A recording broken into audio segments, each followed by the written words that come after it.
الحمد لله رب العالمين، والصلاة والسلام على سيدنا محمد وعلى آله وأصحابه والتابعين لهم بإحسان إلى يوم الدين.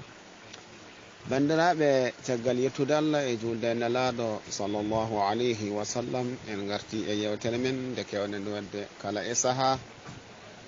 hande noon yewtere meɗen yowiti koko fewti e banggue yenkinade woni attawadu.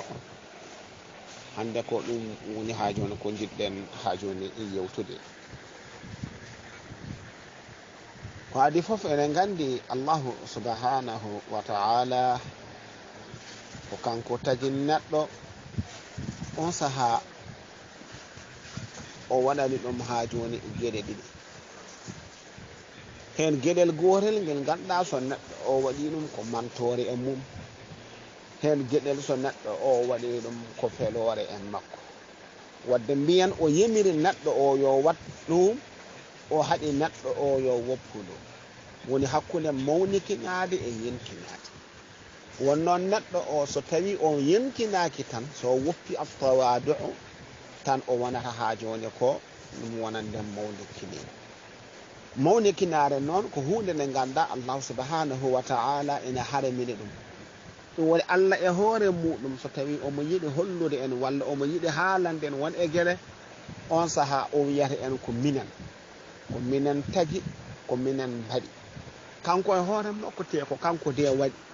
kono anjemo mawnikinare on saaha omo holla en toujours wonde neɗɗo o yo woppu kala ko weyete mawnikinade ko fibde ko kañum ɓuuri. fibde ko kañum ɓuuri e banggue yo bang noon, e banggue yo bang ɗo mbawɗa wadde sentir hoorema, to mbawɗa tinde hoorema, mbaɗa sentir e nder hoore maɗa wonde de kaaɗe ko min ɓuuri mo, on saaha saranaki tan ɗum ɗon jibinantuma ko mawnikinade. yenkinade noon no mbiɗen ni ko l'islam ɗaɓɓiri en ɗum ɗon. l'islam ɗaɓɓiri en al iltisamu bittawadu. l'islam ɗaɓɓiri en yen ñiiɓ e yenkinare, yen guur e yenkinare, yo ɗum won e nder men kadi yen guur ɗum e hoore muɗum. l'islam haɗi en noon wal ibtiad ani takabbur, mana woɗɗirade e ga mawnikinade.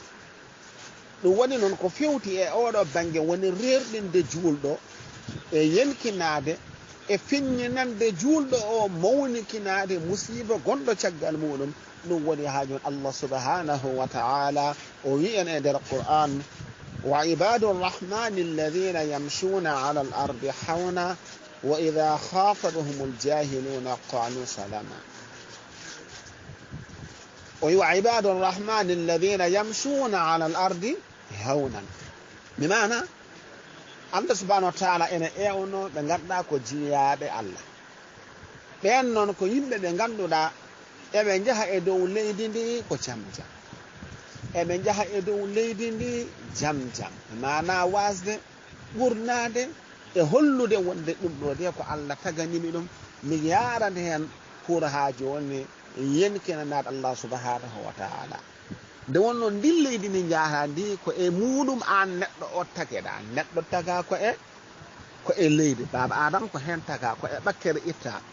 wadde noon saɗa yaɓɓa e dow hen, on saaha aɗa foti fidde e nder ɓerde ma, tina e nder terɗe maɗa ha joni yenkinade e ko jata e dow leydi ndi. ɗum kadi sa waɗi ɗum ko e ɓen yimɓe ɓe Allah subhanahu wa ta'ala sifoto ko hen jeeheɗa. wa idha khatabahum aljahiluna qalu salama. on saaha soɓe kalda e yimɓe ɓe ganduɗa ha joni ko hefereɓe, on saaha toujours ɓe ɗaɓɓirta ɗumen tan ha joni ko jaam, ɓe ɗaɓɓirta ɗumen ko ha joni ko masalaha. ko ni woni comportement juulɗo mo foti ha joni siforade e nder ha joni l'islam. wadde l'islam ɗaɓɓata neɗɗo o yo waɗ violence, ɗaɓɓata neɗɗo o yo ɓurnu hoore mum, ɗaɓɓata neɗɗo yo fiɓ ko kañum ɓuuri. ala toujours neɗɗo yo hakke